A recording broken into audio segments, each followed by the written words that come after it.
All right, so welcome everyone. Thank you for starting your morning with us. This is, if you're wondering if you are in the right room, this is workshop number 102 on harmonizing approaches for data-free flows with trust. And I might ask if maybe we can close the door?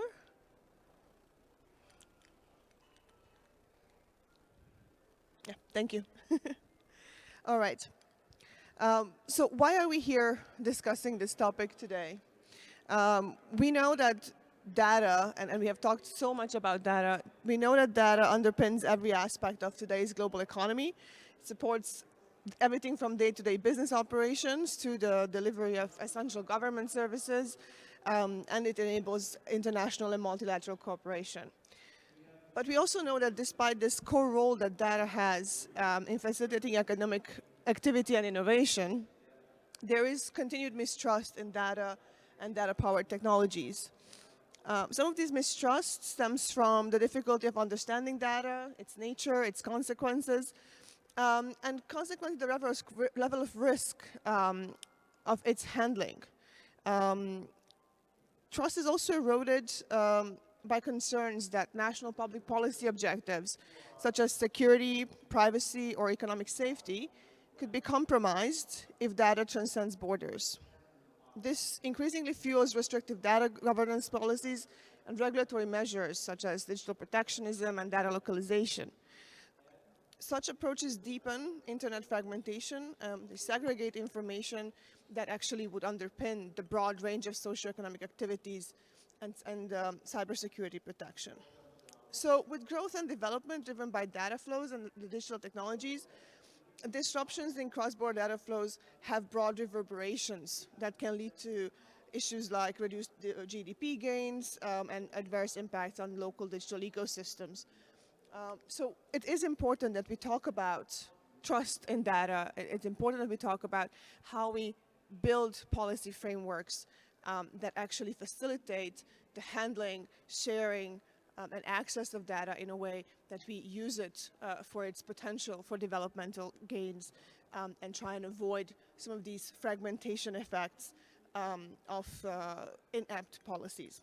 So what we try and do here in this session is try and take stock a little bit of the various regional, international initiatives that try to deal with data governance and try and see whether or not we can move towards some commonality between these, if we can find some ways in talking about data governance that leads to a more harmonized or at least interoperable approaches to handling data so we don't fragment the policy space around it, and with that we don't fragment the access to the benefits of data. So to help me have this conversation, I'm actually in a very interesting position because I don't have to answer these very difficult questions. I just have to ask the questions, and we have the experts here that will talk to me and help me answer these questions together. So we have experts both here in person and online, and I'm very happy to see everybody managed to connect. We have, in the order of which I will be calling them to speak, Mr. Bertrand de la Chapelle, who's Chief Vision Officer at the DataSphere Initiative, Ms. Maiko Megro, Director for International Data Strategy at the Digital Agency of Japan Online. We have also Mr. Dave Pendle, who's Assistant General Counsel for Law Enforcement and National Security at Microsoft, also online, in the middle of the night. Thank you, Dave. We have Ms. Robin Green here in front of me at the table, who's Director of Privacy and Public Policy at Meta. And last but not least, also Ms. Clarisse Giraud, who's Head of Division for Data Flows and Governance and Privacy at the OECD. Thank you for joining us, Clarisse. It's also quite early in Europe in the morning. So to jump right in, we'll talk a little bit first on why is it important that we talk about data, and to discuss a little bit the added value of data and give some nuance to the perceptions around what we actually mean around data and the conditions that enable cross-border data flows for the global economy. So Bertrand, if I can turn to you first to share some initial insights.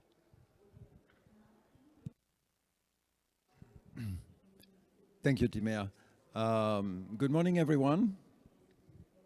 I like the fact that you mentioned it's important to talk about data because, as you know, this was the title of a report that we produced with Lorraine Porciuncula, who is the executive director of the DataSphere Initiative.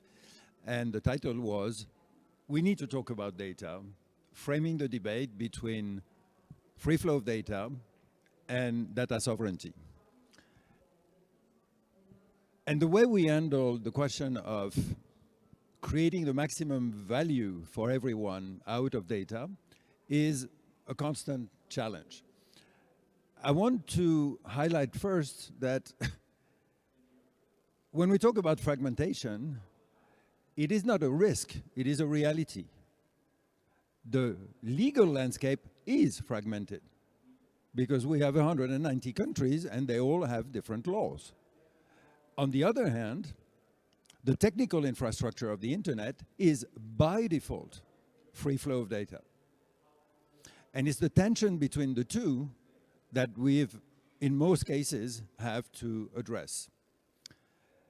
The second thing is, we have a tendency when we talk about data to think in terms of sharing of data. And a lot of people have a sort of image that dates back to older times where you are using a database and you share this database and you basically transfer this database. This is not the way it works anymore. The way it works today is through API, it's through rights of access to data. So many times the data doesn't travel really. It is just that you query it from another distant place. And even more, there are new techniques called privacy-enhancing techniques, and some people consider that they should be called partnership-enhancing techniques, such as homomorphic encryption or federated learning, that allow to leverage existing data without necessarily having to share this data. Because you can do computation on encrypted data, or you can do distributed learning for an AI system. So the landscape is changing, and I was impressed by the fact that in a panel yesterday, Yoichi Ida from Japan was answering to a question that I was raising, highlighting that the notion of data free flow with trust is a high-level concept that is useful to drive the discussion at an international level to establish the fact that as a principle, we should aim for the maximum capacity to share access to data. And the final point, because we can come back to a few other things, we have a tendency regarding data to think in a very binary perspective. Either data is not accessible for sometimes very legitimate reasons. It can be for intellectual property, for security, for privacy, and or confidentiality in general. And so it is okay that this data is not shared. On the other hand, there is a trend, very positive, towards commons, open data, making data widely available so that people can actually build things out of this. But what I want to highlight is that too often we look at this as just a binary alternative, and we lose the fact that in between there are situations where you can not go to the full open data, but at the same time enable some access and some leverage of existing data that has protections for legitimate reasons, but where this data can be made accessible. And in that regard, in this dichotomy of closed data and open data, what the DataSphere Initiative is pushing is that we have a common objective, and we should have collectively a common objective, which is to responsibly unlock the value of data for all. This doesn't mean that data is available for absolutely everybody. It can be for limited groups of actors. But it is important that we share the objective of creating social and economic, as much as economic value, from data, because there's a tendency to think only in terms of monetizing data, and there is a lot of possibilities to create social value. And most importantly, there is a question of having a more equitable digital society, because today the data economy is, because of network effects, because of the fact that this resource is non-rival, there are mechanisms that increase disparities and that make the distribution of the value not sufficiently spread and equitable. So these are a few of the ideas that I wanted to share to reframe or frame this. Thank you so much, Bertrand. And you've mentioned also that we've already had discussions with colleagues from Japan, so we're returning quickly to Japan, from Japan to Ms. Maiko Meguro. But you also mentioned the role of data for various purposes, and for both economic, social development and other ones. So I think the question is right to ask from Ms. Meguro. How do you see this from a national perspective, from a government perspective, especially sitting where you are in your role at the digital agency? Okay, thank you. Okay, first of all, good morning and good evening, colleagues. And thank you for the opportunity to speak about this important topic. So as Bertrand just spoke, the issue of data flow is basically both the real needs, but also the issue of perception. I basically agree with that opinion. And obviously, as Bertrand mentioned, the DFFT started as a high-level concept, and this concept's role is exactly the point to shape people's perception through the concept of trust, namely to pull everybody out of the silos of sectors, and of course integrate as a matter of data governance. So when I first started working on this topic of DFFT, which was in 2021, the rhetoric, the data is basically the oil of the 21st century was very popular. But the image of data that this metaphor actually present is a very one-sided, or I would say trade-centric view of the data governance. So discussion of data governance from our perspective must take in account the multi-faces nature of the subject or concept of data. For example, personal information, personal data is obviously the human rights, but at the same time, it also has economic value as recognized by the antitrust authorities of many countries. As digitalization and data linkage progresses, it will be possible to check probably the implementation status of various labor or environmental regulation in all across the supply chain or even across borders, but the data in companies' production lanes, which are also related to the implementation, is also highly confidential corporate secrets. So there has been concrete cases of conflict in the past in this type of discussion, such as between investment agreements and environmental regulation in different countries. But the problem with cross-border data transfer is that such conflict, friction, will occur on a permanent basis.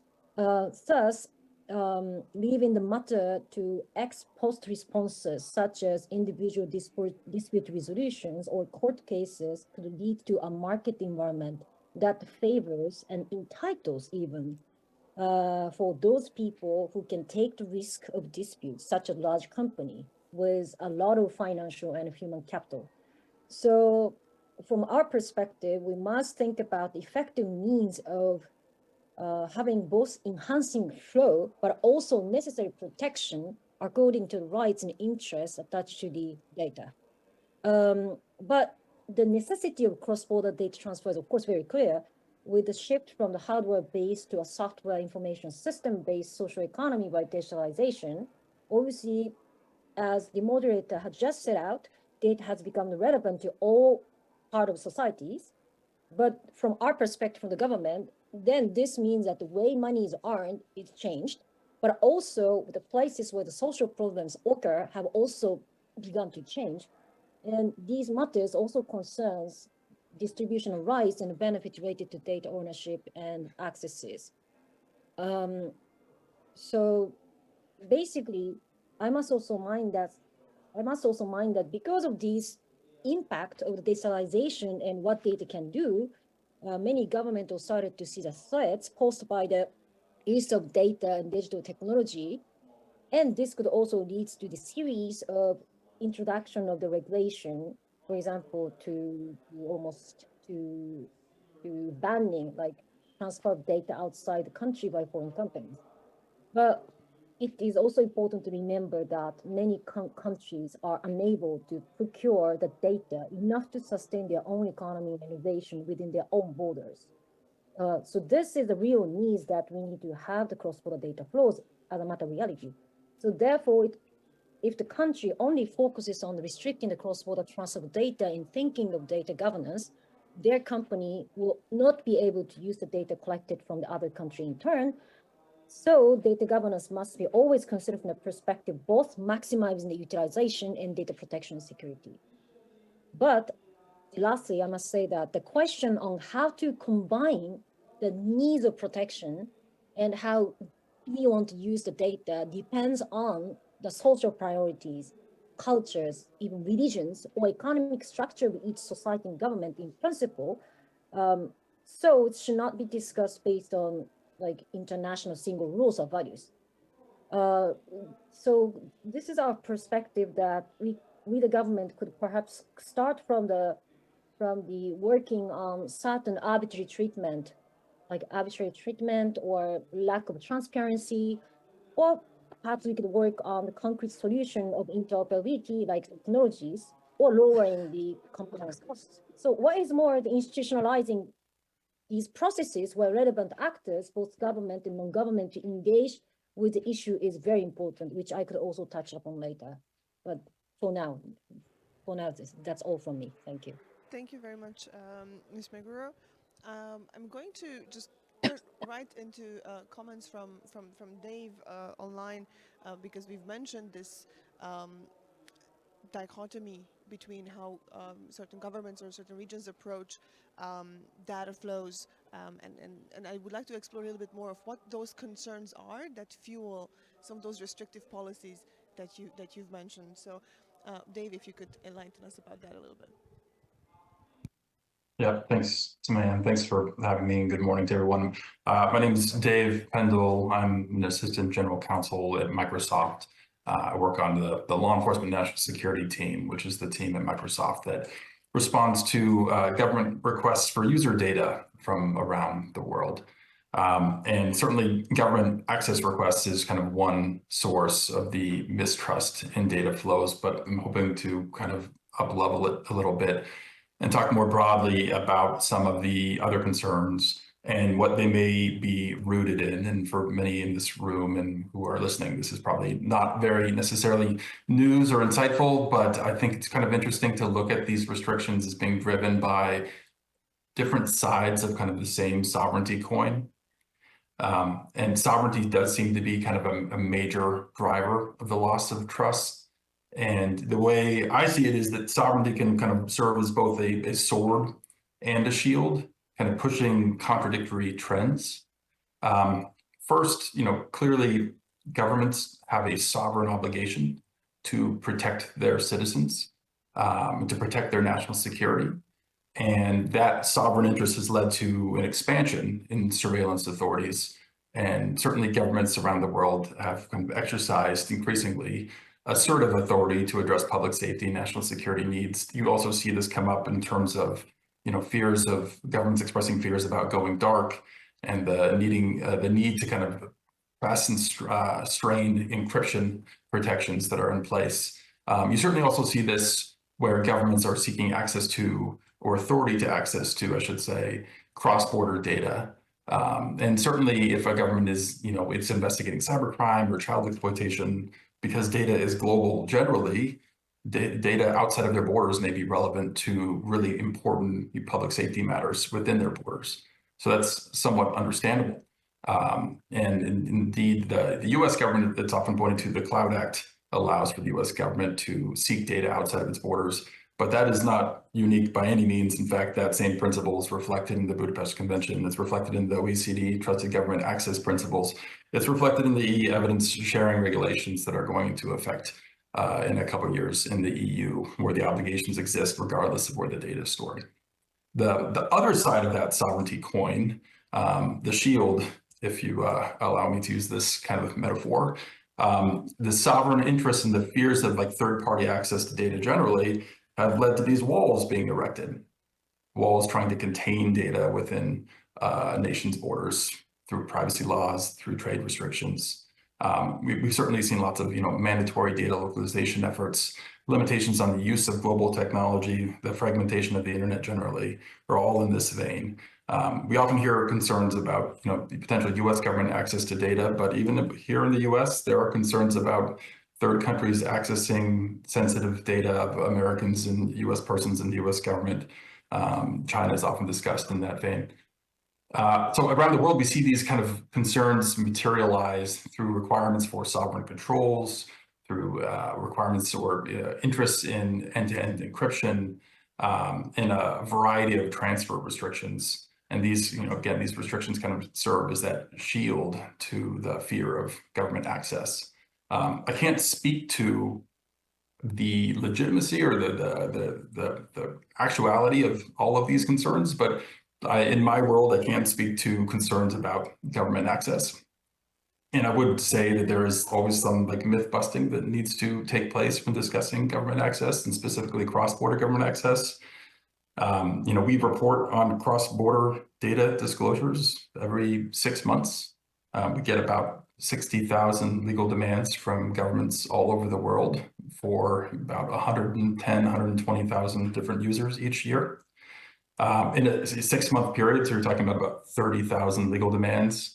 We typically get about 50 to 55 content disclosures that are cross-border. In the last reporting period, there was only one that pertained to an enterprise customer, so the majority of those are consumer users. For like the EU folks in the room or elsewhere, that one enterprise customer was not an EU enterprise. So like the concerns that we hear about the perception that if U.S. technology companies are subject to U.S. law and are handing over the world's data to the U.S. government, it doesn't really bear out if you look at the actual numbers.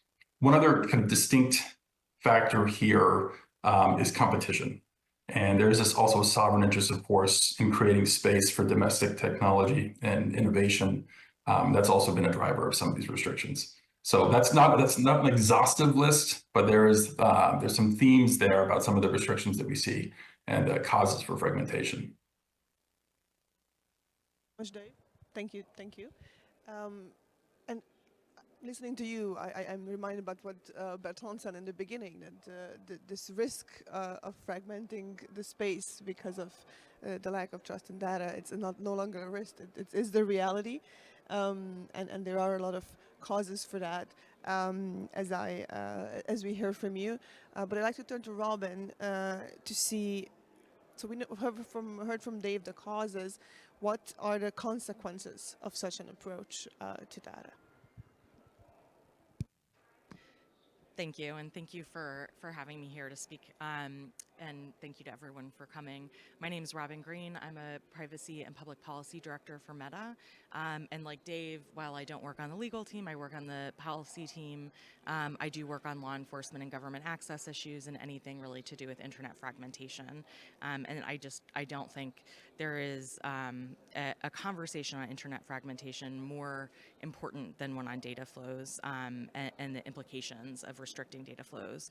With that in mind, I'm going to just start with a very brief overview of the kinds of impediments to data flows that we see, because we sort of skipped over that a little bit, and not everybody really sort of understands the different ways that these kinds of restrictions manifest. And so just very briefly, we can see them most often in either express data localization requirements that are requiring that data be stored in a specific jurisdiction. Those requirements can be very prescriptive and not allow data to transfer outside of the jurisdiction under any circumstance, or they may be somewhat more flexible and allow copies of the data to transfer outside of the jurisdictions.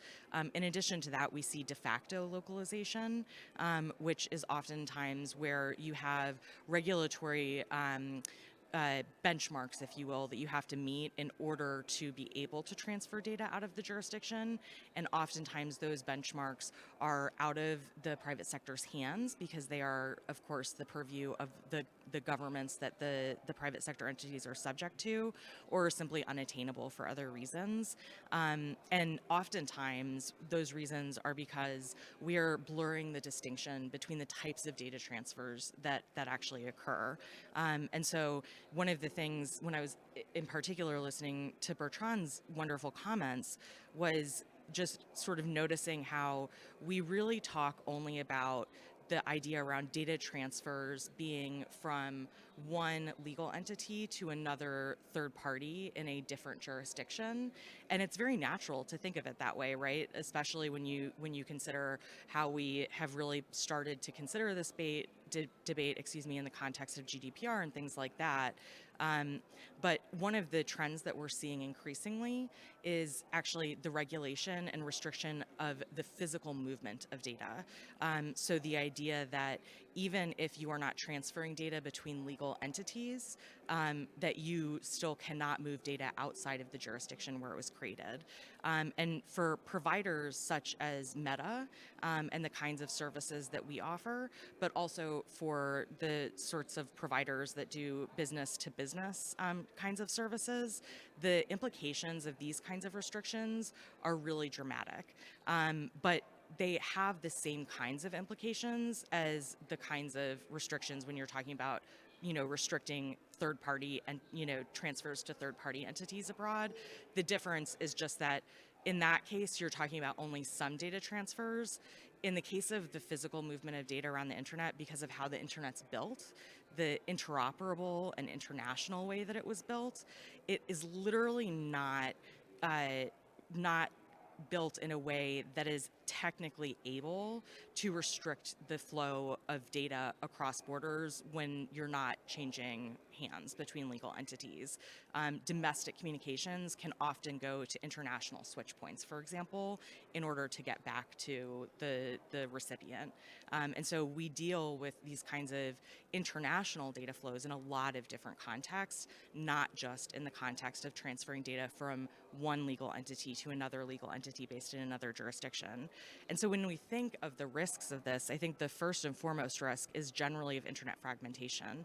And what that means is essentially building walls around our internets, right? Instead of having one global, interoperable, secure internet, the result of that is to have regional or national silos.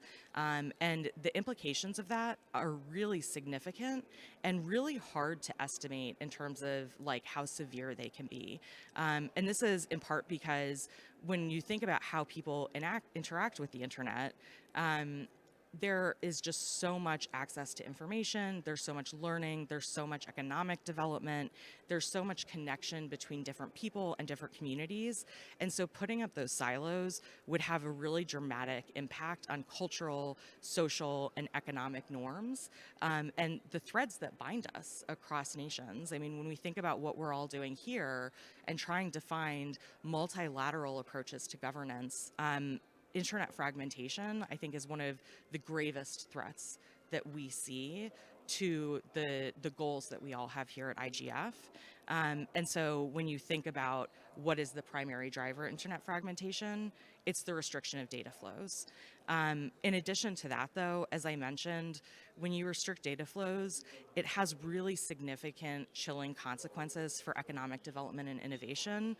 As we are learning from Maiko, at the end of the day, we are a data-driven economy. Innovation is data-driven. And so we need to make sure that we're able to access data from all over the world in order to be able to build new technologies, in order to improve existing technologies and grow our economies as a result. Additionally, human rights have really significant deleterious effects when you wind up doing restrictions on data transfers. This results in not only restrictions on freedom of expression, access to information, economic rights, because of course economic rights are fundamental human rights as well, and are now reliant on access to the internet and access to information, but also rights around safety and things like that. And so we see a really, really significant range of human rights harms result from internet fragmentation, and privacy harms as well, because ultimately when you are looking at restricting data flows, the result of that is data localization. And one of the major results of data localization is undermining cybersecurity. When you can't access data and you can't have global visibility of what this sort of data environment is, it's much, much harder to be able to identify and quickly respond to cybersecurity threats. And that's true whether you are a provider of services to consumers or a business-to-business provider. This is across the board. If you're a financial services provider, if you are a Facebook or Instagram, or if you are a cloud services provider, or really anything else, the number one thing you need to be able to secure your network is visibility, or whoever you've hired to secure your network, the number one thing they need is visibility of what that global threat landscape looks like.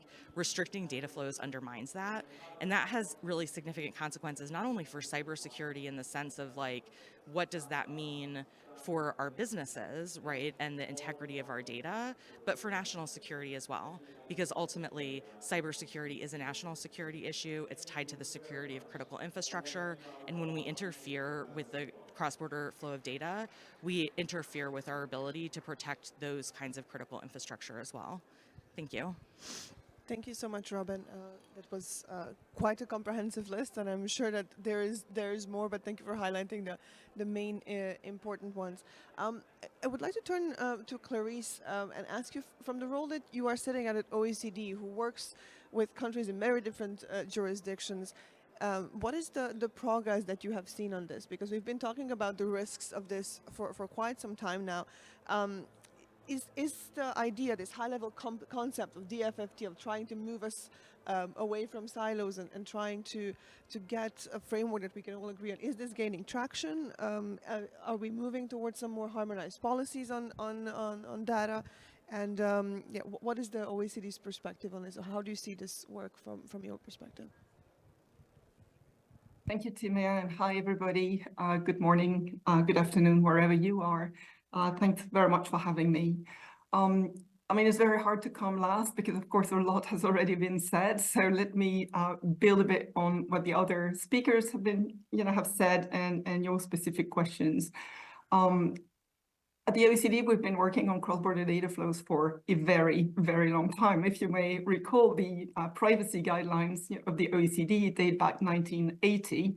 And of course, things were very different back then, but still the principles that you had to balance cross-border data flows with the privacy and fundamental human rights of individuals while enabling growth, innovation, et cetera, was already there. So frankly, in terms of philosophy, nothing fundamentally new. And in a way, DFFT is nothing new either in many ways. The power of the concept of DFFT is that, first of all, it was developed at a time when the internet economy was completely different, and we could see that there was a geopolitical need to sort of conceptualize a narrative around the significance of cross-border data flows for global leaders, and not only for technicians, if you will, of data protection laws, and a discipline that was considered fairly niche, right? And that has changed with the concept of DFFT.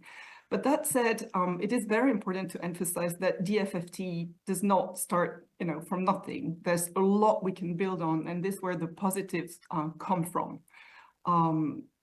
We have the OECD privacy guidelines, a lot of data protection laws. If we think personal data have been built based on the principles in the privacy guidelines, GDPR and others, and the directive 95/46 before GDPR. we see many more data protection laws, personal data protection laws, privacy laws are developed around the world, which is in itself a very positive thing, obviously. Now, the risks of fragmentation that come with that should be addressed. But that's, let's see still the positive more than the negative in this development. We need an acknowledgement that there are cross-border data flows, and to build the trust, you need even if you do not need per se data transfer provisions in data protection laws, if you have them, then there needs to be a balance between, business interest, innovation, commerce, digital trade, as Micah was saying, and the protection of individuals vis-a-vis the protection of their fundamental rights. Now, we also have at the OECD a recommendation on enhanced access to and sharing of data, which is even broader, if you will, because it covers both personal and non-personal data. And it's sort of, first of all, it is based on the fundamental of data-driven innovation, and the fact that to enable data-driven innovation, well, you have to take into account the fact that there is a whole gradation, if you will, of different kinds of interests that need to be protected, and therefore different kinds of data openness out there. But there is this idea that there is data openness and data-driven innovation at the heart, of the policies, data policies, if you will, of the OECD economy. So that's at least 38 member countries, and counting, because we work with many more than 38 countries. Actually, the breadth of our work is much larger. So the positives here is, I would say, greater awareness to the significance of data, and DFFT has played a role there, more data protection laws, and therefore a greater community of privacy professionals that, sometimes in policy circles, we're not aware of, but there are thousands of privacy professionals out there that are used, to look at not only privacy, but data governance issues more generally, because data is an asset in itself, and personal data is only, if you will, a subset of that. Now, it is also important to highlight that we are trying to increasingly sort of sort out the different sources of impediments to cross-border data flows, and there's a large array of those. And it is important to go back to the roots of these divergences, because then you can try building solutions on them. And so there will be, for instance, variations between, the texts of data protection laws, let's say privacy laws, and in particular, their data transfer provisions. Now, sometimes this clash in provisions is not intentional at all, or there's just a need for clarification that some data transfer mechanisms are not there, and should be there. And so it's always difficult to change a law, but there is no intention to go against, right, standards and standard practices out there. We just need to highlight the fact that these modifications maybe could be required. It's even easier to do this at the level of regulation, and even easier to do that at the level of regulatory interpretations. And I'm very familiar with this exercise, because when I was based in Asia, that's a project that I was working on across the entire APAC region, raising awareness as to the impact of these variations and the compliance costs that come with them is really a key part of any advocacy exercise, if you will, to facilitate cross-border data flows in the region and globally. Now, when you come to variations in the very fundamentals, if you will, of these data transfer provisions or restrictions, and in particular data localization, I can only go back, to what Robin was saying. I mean, this is much, much harder, obviously, to tackle.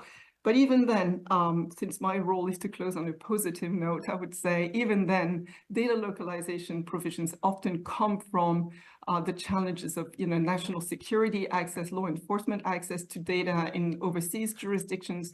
And as Dave was saying, let's do a bit of myth busting here. It is very important to look at what's really happening out there.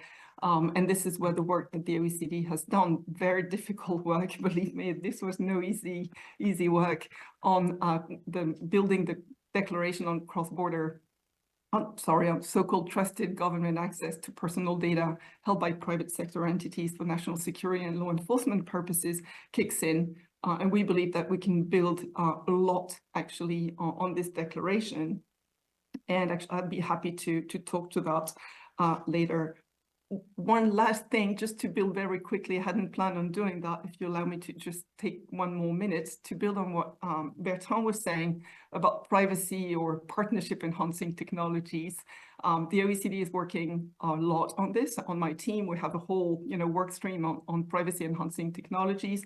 Technology cannot solve everything, but there are extremely promising developments here. What is absolutely key is to look at the sustainability of the business models of pets providers. And it's an ecosystem which is far from stable yet. These technologies are very often expensive, can actually disrupt some fundamental business models. So it's not easy. At the end of the day, it's all about looking at things in a holistic way, right? What are the technologies out there? What is the business model behind each technology? How can they be used? Are they sustainable at all? Exactly like data transfer provisions need to be unpacked and data localization requirements need to be unpacked so that in each category of challenges, we can actually try and find solutions. And that's very much the way to close. We're looking at the implementation of the DFFT policy agenda is by looking at the big policy objectives, the different challenges under them, and how we can build a multi-stakeholder ecosystem to address each of them. And that's why I think, we can still be very positive and look ahead. That's my role, to be positive. So with that, I will hand it over to you, Timea. Thank you very much, Clarice. And in the spirit of continuing on a perhaps more positive note than all the risks that we've discussed in the first part of the conversation, I'd like to turn back to all of the speakers and ask your ideas and opinions to what we can actually pull out as tangible solutions to the problems and the fragmentation risk that we've outlined in the beginning. I will ask you to keep it to 3 minutes each if you can, because we've been going a bit longer in the first segment. But also keeping in mind I heard Clarice saying the OECD works a lot on this. It is 28 countries. That's a great start. We are at 190 something in the world. So how we can also move towards that objective of elevating some of the existing solutions into the broader spectrum. Bertrand, I'll go to you first. Yeah, I think it's important also for some of the people who are listening, either here or online. There are some comments that may be mentioned without a full understanding of what is behind. The term electronic evidence and access to government, access to user data, let me explain just very briefly. If you have a criminal investigation for a crime that is committed in one country, the victim is in this country, the perpetrator or alleged perpetrator is from that country. In order to conduct the investigation, you need to have access to sometimes the email exchanges or the trace of the communications, etc. The problem is that in most cases, this is being stored by a company that is outside of a territory of the place where the crime was committed. This question of electronic evidence is becoming absolutely essential in almost any criminal investigation today. And we do not realize that in some countries, because of the lack of trust, it can take up to 1 year or 2 years to get access to this information. And it has been mentioned, but I wanted to emphasize this. And the OECD has done work in this. The Cloud Act in the US and the e-evidence regulation in Europe have been mentioned. It is absolutely fundamental for everybody to understand that a lot of the debate about data localization is driven also by this factor, the inability to conduct criminal investigations because there's no access to the data that is needed. It is a very complex problem. But until we find a solution for this, which is basically that every single country should develop a legislation similar to the e-evidence regulation that establish clear due process mechanisms for the requests that are being sent to the private companies in another country, particularly in the US, we will not remove one of the main incentives for data localization.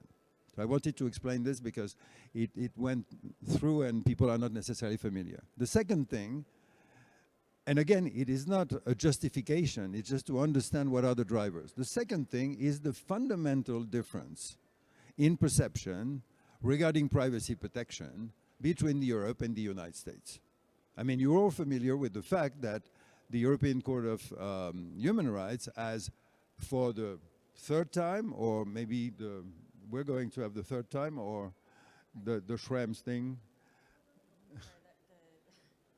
The CJEU, so the Court of Justice of the European Union, so the Yeah, European sorry, Court of Human Rights is separate. it's the European Court of Justice. And yes, so Schrems 2 happened. The court has not looked at the new But there's data a privacy new framework. one.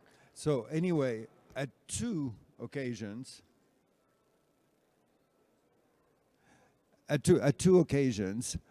the arrangement that was made between Europe and the United States in order to take into account the discrepancy between the privacy rules in Europe and the US has been rejected by the court. And there is a fundamental difference, and if I can mention an anecdote, there was a G20 digital economy working group that was taking place a year or 2 years ago. And there was an intense discussion on the wording around should the different countries foster convergence to achieve interoperability, or should they foster interoperability to achieve convergence? It looks completely esoteric until you understand that behind those words is the difference between two approaches. The European approach is about adequacy, setting a standard and asking other countries to basically reach the same level, exactly, versus an American approach that is more about model contract clauses that basically says even if the country as a whole doesn't match the privacy protection, if a particular company is abiding by a certain number of rules, then the transfer of data can happen. So that's a second tension that justifies or not, and let's be honest, in many cases the protection of privacy is also an alibi by certain countries that want to have a better surveillance of their citizens. So let's be clear. But that's the second criteria. And the third one, very quickly, is that because of the expression, and Meiko has mentioned, the data is the new oil, which is probably the worst analogy you can ever use for this thing, there is a Malthusian approach about data that completely overlooks the specific nature of the digital data, which is non-rivalrous but excludable. You're all familiar probably with the work of Elinor Ostrom, who has worked on the reverse, on things that are rivalrous but non-excludable, the famous commons, and governing the commons. We're confronted here with something that is amazing. We can share it without depleting it. We can use it without preventing anybody else to use it. And there is a feeling, because of this wrong metaphor of data is the new oil, that we should hoard the data, that we shouldn't give it because it's bad. If I keep it, I will make the most value out of it. And this is fundamentally wrong, because in most cases, you need to join forces to leverage groups of data that doesn't prevent you from using it or somebody else from using it. So these are three drivers that do not justify, but explain some of the trends towards, in particular, data localization and restrictions. Thank you, Bertrand. And I'm turning back online to Maiko. We've talked a little bit about your approach. Sorry. From your approach from perspective in an, and then Clarice, not sure if it's, can you hear me all right? Yeah. Actually, okay. your voice was breaking down from our side. Yes, I think the microphone was a bit faulty, but I think now it's all right. So just wanted to ask you, you've talked about Japan's approach in the national context. How do you elevate that, either in the context of the OECD or even broadly, to move some of those perspectives into the international sphere and drive towards a bit more harmonized approach? Okay, thank you very much for your question. I mean, in terms of making our approach internationalizing, it's actually stayed the same. So we put a lot of emphasis to the clarification across the murky reality of data transfer, data collection, or access of data throughout the life cycle of data internationally to see clearly where the bottleneck or challenges lies. Just as Bertrand said, many discussions regarding data flow or restricting data flow are based on very unclear understanding of how actually technology works or how actually data is hosted, right? So it's really helpful to work with, for example, OECD to actually understand that what is happening at the ground, where the risk lies, and we also have to break down the discussion because everybody talk about, whoa, there's internet fragmentation, data restriction is too much. Yes, this statement basically reflect the one side of truth. But we also have to think about, we need to break down those statements to see that, we have to make the problem into the size of pieces that we can actually work on. Because if we break down the issue, then we could see where those multilateral incorporation is actually effective, right? So if you start talking about, for example, government access as a whole in a very abstract level, it's very difficult to actually tackle on. But we really have to understand where actual real bottleneck actually lies. And governments are quite open to hear your voices.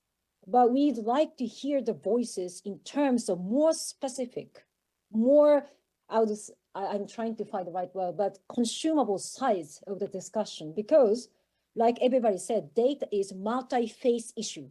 So if you talk about data in a very vague sense, then here comes the privacy regulators, here comes the security regulators, here comes the trade negotiator, and it's very difficult to solve the problem. So it's always helpful to work with the people like OECD to see how the data actually flows, how the data is actually hosted, where the bottleneck is, where people's actually having the issue. And to work on this discussion, we definitely need to have the people like the panelists from the private sector in this discussion, because often the government do not understand how actually data is hosted in their clouds, for example. So it's always helpful to work with multi-stakeholder, like different types of people from the different parts of the world. But in order to do so,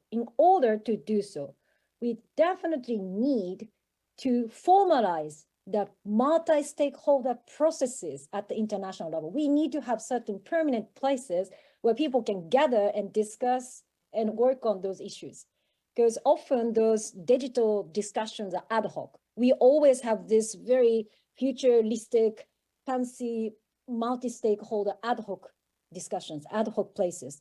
But ad hoc does not always help, because often the cases we're talking about security regulation, we're talking about privacy regulation. And these things are not something you can have a solution in 2 years. We need to discuss things parts by parts, and we need to have piling up to reach the solution at the height, right? So which means we need to formalize the processes. And this is where Japan put a lot of political resources to establish the formalizing processes. We call it institutional arrangement of partnership, where the G7 leaders actually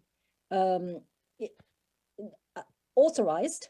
And we really work together with OECD to work on formalizing this process of multi-stakeholder participation, work on the actual solution, very much looking at the solution-oriented processes. So we're really looking at actual problem solving rather than working on the abstract discussion.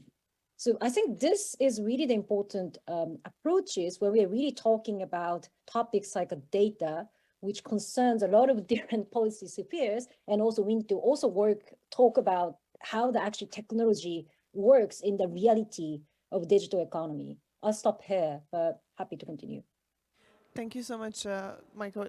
That was very clear on what we need moving forward. And a huge thank you also to Japan and to the OECD for all the work that you are doing and the evidence-based and expert discussions that are being driven here. Because you've said there needs to be political will, but it also needs to be expert conversation.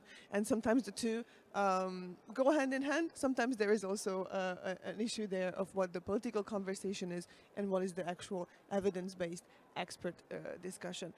To respond to your call on breaking things down a little bit, we'll try to do that with the next speakers, at least differentiating between what are the issues when we talk about non-personal data and what are the issues when we talk about personal data. So I'll turn to Dave first online and focus a little bit about what policy frameworks enable the cross-border flows of non-personal data, and then I'll ask Robin to talk about the personal side.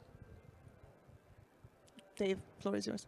Sounds good. Thank you. Yeah, and I would also just want to reiterate my appreciation, respect, and thanks to both Japan for leading the way on DFFT for so long in such an impactful way, and also the OECD for convening these discussions and bringing together the right stakeholders to really kind of move the needle in ways that I think that have accelerated, and a lot of folks didn't think were quite possible not too long ago. So I think things are getting better in a pretty quick fashion, due in large part to some of the contributors here. Non-personal data obviously comprises just a massive amount of global data. It's a big driver in the global economy. But of course, its usefulness, its ability to solve problems related to global health, medicine, related to global warming and scientific research, detecting cyber attacks and protecting critical infrastructure, depends on its ability to flow across borders. And maybe I'll pause there for just a second, mindful to me of the 3-minute request. But Robin's point about the impact on cybersecurity is a really good one. And the ability to detect cyber malicious actors today and to thwart them depends on observing certain telemetry and signals that are traveling across the internet. Microsoft, has publicly said that we scan about 78 trillion signals every single day in trying to detect malicious cyber activity. And we're tracking some like 1,500 threat actors. And that has resulted in a lot of really good ability to protect the internet as a whole. And that is made so much harder if you have limitations on the ability to see that data across borders. That's like one really concrete example that kind of national security, cybersecurity space probably doesn't get enough attention, but it's really a critical one. But so any restrictions that are placed on non-personal data really do need to remain balanced. They need to reflect the very specific purposes of that non-personal data, and of course ensure that access and usability and the transfer capability remain. Most importantly, and this is probably the theme throughout the entire panel, of course, is that the approaches need to be harmonized, and it's critical that they be multilateral and interoperable. Nothing will stifle innovation more than a patchwork of onerous and sometimes conflicting regulatory requirements across jurisdictions. So that part is just so critical. So policymakers, of course, have to work together and learn from each other and pursue evidence-based policies to kind of reflect the nuances of this discussion and debate, and are mindful of how the digital economy operates and the many ways that society benefits. There is some really important work going on with non-personal data. DFFT and OECD are at the top of the list. There are also just some really valuable success stories and precedents, many of which are on the personal data side, and I suspect Robin will touch on those. But if I could just quickly note, like the OECD Trusted Government Access Principles, one of the reasons why those were so successful is because they did exactly what we just discussed about bringing policymakers together, kind of bringing all of the stakeholders into a room. So often different audiences in these discussions almost talk past each other. They speak from their own vantage point. I'm certainly guilty of that as well. But the way the OECD convened those discussions and brought in privacy people and national security stakeholders, which are often kind of not part of these discussions, as well as the law enforcement stakeholders and others, was, I think, why it was probably so successful when they were able to find as much consensus as they did. So kind of convening the right people is such an important part of that formula. And we've seen, this success with the data privacy framework. The current e-evidence sharing negotiations between the US and the EU are really critical to show that these kind of bilateral, multilateral discussions are blossoming, and it's just a start. We need a lot more. There are a lot more countries out there that need to be represented. But when governments sit down and work on these hard problems together, they find they have more commonalities than differences. Thank you. Thank you, Dave. Robin? Oh, is this working? Okay. Well, first, I want to echo everything that Dave just said in terms of thanks to the government of Japan, to the OECD, and also, Bertrand, to you and the Datasphere Initiative around the years of work that you've done and the incredible progress that we've made, having these kinds of permanent places to have these conversations, which I hope we have more of, and discussions around sort of exploratory, or experimental approaches to regulation like sandboxes and things like that. Given the 3-minute limitation, I'm going to just burn through what I think are the sort of 7 key things that we should keep in mind when we're thinking about how to make sure that we are protecting personal data and promoting data free flows with trust.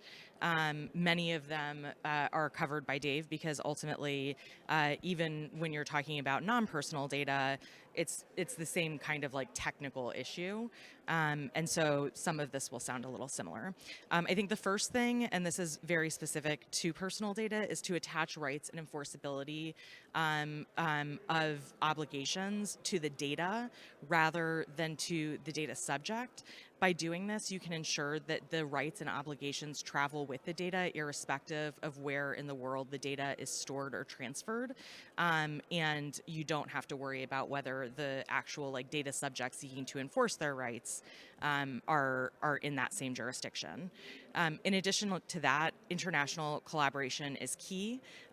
Beyond things like the trusted government access principles and the sort of forums for discussion like the IAP, there are opportunities for collaboration and multi-stakeholder engagement and adopting shared norms around the basic things that are interfering with or that might facilitate better data free flows with trust. So this would be things like promoting adoption of global cross-border privacy rules, global CBPRs.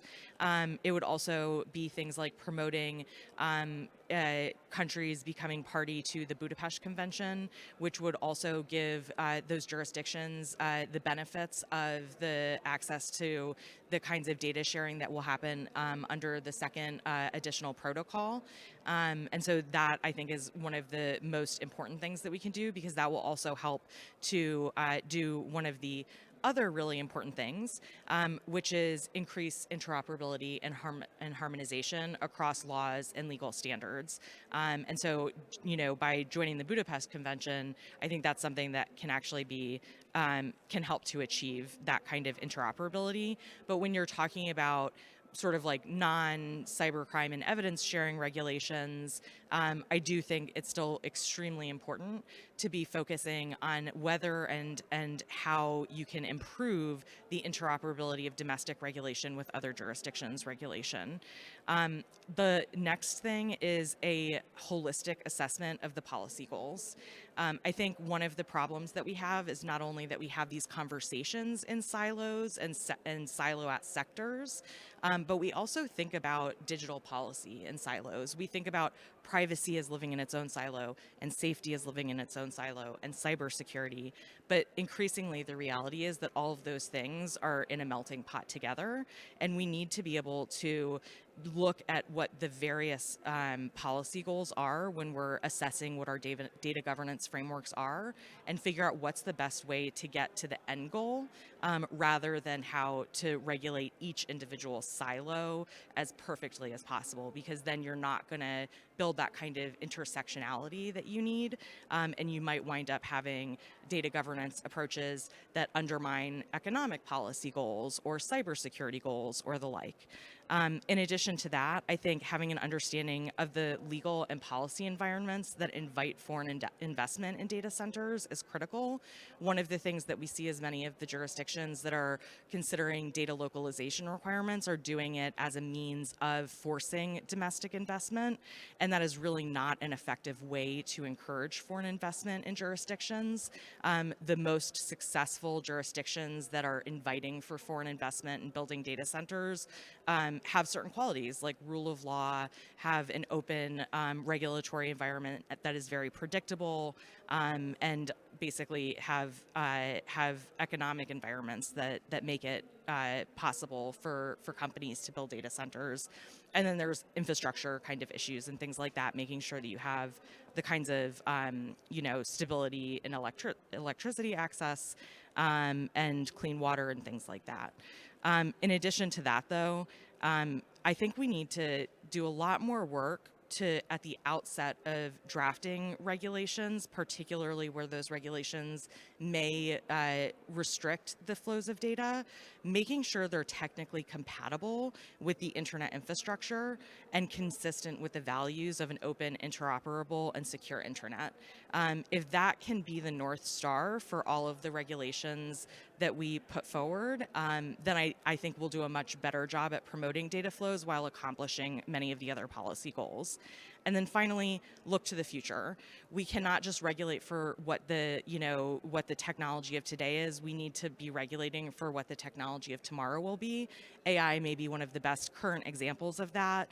Restricting data transfers internationally is very deleterious to the development of effective and accurate AI models. They, of course, require diverse data sets, accurate data sets, and significant amounts of data in some cases. And so when we're thinking about this, not only in the context of AI development, but also in the context of what's going to be the next technology, I think we should be thinking about today's regulations in the context of how it will impact the future. Thank you, Robin. Quite a lot of mentions of expert conversations needed, overviews of policy systems, trying to figure out commonalities, holistic approaches, and a lot of mentioning of the OECD. So Clarice, if you'd like to respond to any of this, but also if you'd like to highlight anything in particular that the OECD does to try and drive forward these frameworks. Yeah, thanks so much. And thanks to everyone for, praising the work of the OECD, which, in this space and of Japan, of course. I boarded the train as it had already left the station. All credit to Audrey Plonk, who really initiated this work at the OECD on government access. I think to build on what Bertrand was saying, indeed, we have a globalization of criminal evidence. Criminal evidence now is, 80% of the time located in another jurisdiction. If I listen to what, experts around us have been telling us, and we also see that national security agencies are now part of the global ecosystem of data flow. So it is a fact of life, right? And it was very difficult to touch these issues beforehand, also because there is no such thing as a national security community, if you will. Like there is a privacy community or a global privacy assembly for privacy regulators, and that's such thing in national security. I think where indeed, to build on what Michael was saying, what is key is to bring the right people into the room. And we shouldn't understate how difficult it can be, and particularly in the area of government access. But if we've done it in this particular field, which is probably one of the hardest, it is definitely possible in other areas. Just FYI, we've been talking a lot about the declaration since its adoption, and there's not so much out there about what we're doing with it, but there's a lot of work happening behind the curtains. So we haven't stopped with the adoption of the declaration. We're promoting it very hard. We're working, we're inviting non-OECD countries to adhere to the instrument. We've been doing a lot of work, which is extremely promising, and we hope that in 2025 we see more interesting developments to share with you. Just another example, and I will close with that, the possibility of doing the right thing once you have the right people in the room, building on the data free flow with trust community that we have built at the OECD as part of the so-called IAP. There is a working group that feeds into a very complex area of work on the intersection of cross-border payments and data frameworks. work which we do with the Financial Stability Board, Financial Action Task Force, IMF, BIS, etc., etc. It is the first time that everybody comes in the room to discuss the challenges met by cross-border payments and the intersection with cross-border data flow regulations. This is happening at a fairly fast pace. It is extremely technical. It's extremely complex. You cannot make any progress without having everybody in the room talking to each other, making efforts to understand each other. It takes here again a lot of effort and a lot of resources, to be honest. The Data Free Flow with Trust community, this particular working group, is exceptionally useful because we bring in all the payments operators and financial institutions that feed into the expertise that we need to do the right policy work on the side. So it's just an example. If you bring the right people, there is hope. I could mention also work we do on privacy enhancing technologies. Very happy to keep discussing with Dave and Robin on non-personal data and cybersecurity issues in particular. As long as there is a space to meet and a team that can animate a network, right, of experts, there is hope. And I think really, I don't want to be, to sound naive or anything, because this takes a lot of hard work. Believe us, we know what it takes at the OECD. But to go back to what I was saying earlier, I think there is great awareness as to the risk of the actual risks for society as a whole, not only in terms of compliance challenges for businesses to, impede cross-border data flows. I think this has come top of the agenda for global leaders. Greater awareness of the solutions that are already out there, that we're not starting from scratch, as I was saying earlier. There are communities of experts out there. There is, there are a number of legal frameworks out there that we can build on. And some conversations remain exceptionally hard, and maybe we need to keep working on those. Data localization, here again, a gradation of data localization requirements, exceptionally hard. But, again, if we've made progress in these very complex areas, there is no reason why we cannot have, sound, stable, long-term discussions here. And of course, fora like the IGF are absolutely fundamental in that respect. And with that, I will stop. Thank you so much, Clarice. I think we have about maybe 10 minutes for 1 or 2 questions from the audience. If there's anything that those who are listening to us online or here in the room might want to raise. I'm sorry, I can't see everybody from here, but yeah, maybe I'll pass the mic to you. Good morning. I'm Rapidson from Cambodia.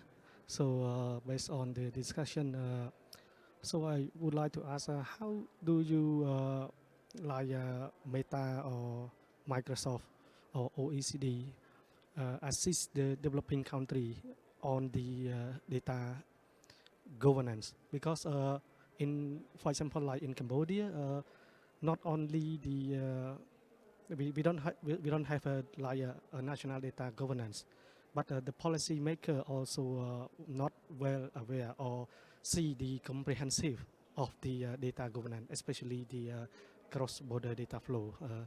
So my question, how you can assist the developing country? Thank you. Thank you for that question. Are there any others that we could maybe group together, or should we take them one by one? No, I don't see anything online either. So I'm. No, I see. Sorry, Yes, apologies for jumping in. I see someone online, Evgeny. Sorry. Let's go to Evgeny.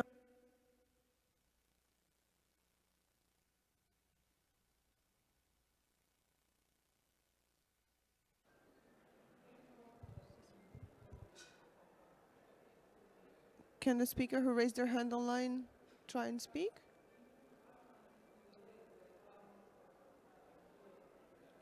No, then we have another question here in the room, and maybe we'll go back online to the speaker. Jacques, please.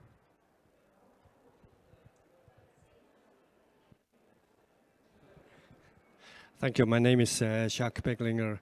I'm also a member of the ICC delegation. But what I see in practice is also a certain difficulty when it comes to regulation and to handling data, to distinguish between personal data and non-personal data. And I think this is an absolute crucial thing for industry, in particular for the consumers, to know exactly, to look into which policies. So maybe the panel can enlighten me somehow how to distinguish. Okay, I think I've heard something online, so maybe we might be able to hear the question from online. If you would like to please try again. Yeah, colleague, do you hear me? Yes, we can hear you now. Thank you. Glad to see you. It's a very interesting discussion. So my question may be more general. You touch many aspects. I guess it's very interesting. So I would like highlight intervention of my colleague who mentioned G20 legislation between the United States and Europe. So I guess it's a real problem in terms of how to say we may, I mean, not to approach, but if how to say to maximize approach like GDPR in Europe and approach more flexible regulations. In this case, how we can, how to say, find common ground, because trying to collaborate on personal data or market data, whatever, we should use less restrictive or how to say high restrictive approach. In both cases, each country will be not happy, because in case of Europe, GDPR provide enough restrictive limitations or regulations. In Russia, we have very similar. But when we are going to Asian market, for example, yes, we should have bilateral cooperations and regulated in case by case. If we try to find common ground, like for how to say less restrictive, I'm not sure. Could my country, could Europe agreed to how to say degree level of these regulations? How we could proceed, how we find middle ground in this case? Because it's very sensitive. Each country, like my colleague says, United States, Europe, or Japan, have own reason why we have regulation like we have. What is a possible approach? Because frankly speaking, I not believe to have some global equal or unified regulations. I guess it's impossible to reach for the 10 years. Thank you. Thank you. Thank you, everyone, for your questions. So I'd like to turn it back to the speakers and see if anybody would like to pick one question in particular or address all of them together. I think there's a common thread there of how do we drive to actual tangible solutions to this? How do we assist developing regions or those who have questions or different approaches to this? And how do we drive for commonalities? I mean, we know that it's impossible to have one single global regulation. I don't think anybody is driving for that. But I'm just wondering if there's a way. I think if speakers hear solutions to how we drive towards more harmonized or more interoperable approaches. I think we've lost the online room, but I hope that we can. Yeah, we see you now. Okay, perfect. Now I see all the speakers. Who would want to go first? Yeah, Bertrand first, and then Clarice. Go ahead. Quickly, a few elements. The first thing is that we're using the term interoperability, and legal interoperability is actually an expression that I personally have pushed a lot in the last few years. But at the same time, this is a very good concept, but its implementation is not really something that we are able to describe very, very clearly. So it's an aspirational element, but I think we need to have a serious discussion of what do we mean by interoperability, because we know what technical interoperability is. Legal interoperability is a little bit difficult. It's envelopes of regulation, what is required, what is acceptable, and what is forbidden, which is what in logic is called the deontic operators. How do you combine the overlap of legislations when you have a situation where they actually both apply? So the debate that I was mentioning regarding is it an adequacy or is it CBPR type of approach is a typical core. I think we need to explore this topic a little bit more. The second thing is to go to what Jack was saying, we don't pay enough attention to non-personal data. Personal data is an extremely important element, but there is so much value that can be created by non-personal data that we need to be very careful not to be just obsessed by one dimension, and we need to go to other things. What is really interesting in his question is, as he said, the frontier between the two is not as clear-cut. And particularly a field that I'm particularly interested in, which is the medical data, I think there is an enormous potential in the training of AI for diagnostic. This requires an enormous amount of data to train the AI. I think it is, and Clarisse was mentioning the work done on pets. This is typically something that can be done using federated learning, which is very applicable. And medical imagery is something that can relatively be anonymized without too much fear of de-anonymization. So this is a perfect example of something that leverages a new technique, which is federated learning, which is different from just sharing the databases. Using anonymization to bring the data that is normally a very sensitive data to something that is anonymized, to develop something that is clearly an AI application beneficial for humanity. And if I want to throw an idea here, for people who are familiar with how organ donation function, in most cases, when you have an accident, your organs can be used if you have opted in to say, yes, my organs can be used. In some countries, and I think it's the case in France, they've moved to an opt-out. Like, unless you say, I don't want it to be used for transplants, if you have an accident and it can be used, the organs are going to be used. I'm wondering whether on medical imagery, an equivalent shouldn't be explored to say, you have the right to the personal information that is related to your medical imagery and your personal data, absolutely. But there's a global public interest to making the anonymized picture available under certain conditions for the training of AI. And I think this is a discussion that is typically around trust. It's about new technologies like pets that respond to the motto I was mentioning of responsibly unlocking the value of data for all. I think we need to have a more innovative approach to how we leverage data and how we responsibly share data. Thank you for that. Clarisse, you wanted to come in online?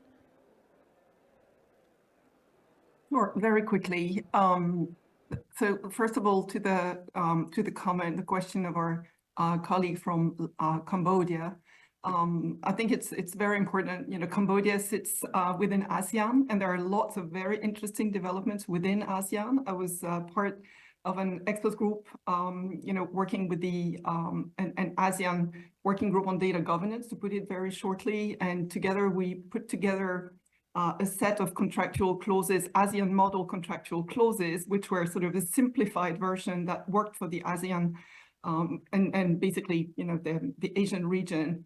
And that could be articulated with the EU standard contractual clauses, which, you know, date back for some of them to 2001. And it was actually very interesting to do this sort of benchmarking exercise. Like in ASEAN, given the state of the laws at the national level, we do not need more than this. And actually it works, it's plug and play. The ecosystem locally is less, you know, used to complex data protection laws like we have them in Europe and in the US and elsewhere. And therefore, you know, it works. Like I was in Singapore a few weeks back, and actually practitioners there told me that for their ASEAN-based business, they actually, clients, they actually use this model ASEAN clauses. In other words, no one size fits all for sure. And there are similar initiatives in Latin America, which are extremely interesting to watch as well. I would point you to a report that we published last year called Moving Forward on DFFT, on Data Free Flow with Trust. We did actually a huge range of interviews with global at the global level, in all regions of the world, to understand what the particular challenges were. Government access, always a challenge, but generally speaking, lots of very positive findings in there, lots to build on. So I think there is room for cooperation here. At the OECD, we're not limited by the boundaries, of the 38 member countries, far from. We do work with a lot of stakeholders outside, including governments, of course, outside the membership. Very happy to keep discussing this. It's very important to not impose the idea of harmonization. And I know we've talked a lot about the Brussels effect, which is a fact. It's true, like the GDPR is sort of exported in a way, but that does not mean that beyond the principles and some key rules and like accountability, for instance, and basic data subjects, right? You have to export, sometimes a complexity, which is inherent to a text that, builds on a long legacy. With the principles, and I think there is a global acknowledgement of that. So that's a good point. I won't go too far into the pets conversation because it is extremely complex. Just to say that at the OECD, we also have an important recommendation on health data governance, which looks in particular at the sharing of health data being understood very broadly. And indeed, the border between personal and non-personal data can be a bit blurry, and there can be worked on here, but still there is a very clear, difference between non-personal data, like in the cybersecurity space, attacks on infrastructure, et cetera, that has nothing to do with personal data at all. So we need to look at the border in the middle, like anonymized data. How anonymized is it? Can it be de-anonymized, de-identified? There is still here a margin of maneuver and of cooperation between privacy regulators in particular, with the support of industry and civil society groups whose expertise is sometimes underestimated in this space. Anyway, there's too much to say in an hour and a half, but happy to continue the conversation offline. Thank you so much, Clarice. I think we have 3 minutes left on the panel, so and 3 panelists who haven't spoken in this last round. Any last words, key takeaways from Maiko, Dave, Robin? Go ahead, Maiko. Perhaps like from myself. So it was great to have this discussion across the private sector, international organization, and also government, which is myself, because we really see that we need to actually have the right people in the room in building the DFFT and working on the real problem and setting the right questions. This is also really proved by this panel. That's how I see this panel. But also we really see that, so today we really heard from a lot of private sectors that difference of regulation, uncertainty in government access are really the issue. And I think that through the DFFT, we really should sit together and put together the legal and technical perspective together to identify what is the real genuine problem that company has, and also what are the actual purpose and function that those regulations actually need to tackle on. Because Japan is actually working on this sort of exercises with experts to assess more than 1,000 regulations with view to the changing assumption and the condition following digitalization. So we're really trying to work on integrating the privacy enhancing technologies with our governance. And we're really trying to see where the regulation comes from and what has been changed and what needs to be changed in order to adapt our society into those digitalizing realities.